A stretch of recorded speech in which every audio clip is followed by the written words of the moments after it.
Question number 7, which of the following is not, not word पे focus करेंगे, not correctly matches a phase of the cell cycle with it function. तो हमें यहाँ पर cell cycle के phases दिए हैं और उसके फंक्शन दिए हैं, हमें नॉट यानी इनकरेक्ट ढूंढना है। ऑप्शन ए देखते हैं, second gap phase. Second gap phase यानी वो किसकी बात कर रहा है, G2 फेज की बात कर रहा है, जो कि S फेज के बाद आएगा। तो सेकेंड गैप फेज में it is the period of cytoplasmic growth, बिल्कुल सही।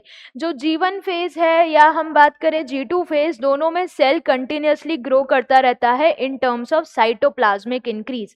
तो उस रेस्पेक्ट में साइटोप्लाज्मिक ग्रोथ G2 फेज में होती है, ये मैच बिल्कुल सही है।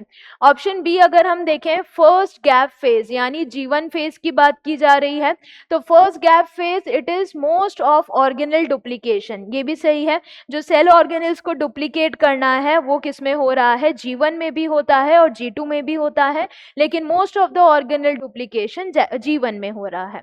थर्ड है interphase, phase of preparation for sale division, ये भी बिल्कुल सही है। जो पूरी सेल साइकिल है वो दो फेजेस में डिवाइडेड है। इंटरफेज जब सेल तैयारियां कर रहा है ताकि वो एम फेज में जाके डिवाइड हो सके, तो interphase it is the phase of preparation for sale division, बिल्कुल सही। Option D, DNA synthesis phase. DNA synthesis phase कौन सा था, एस फेज।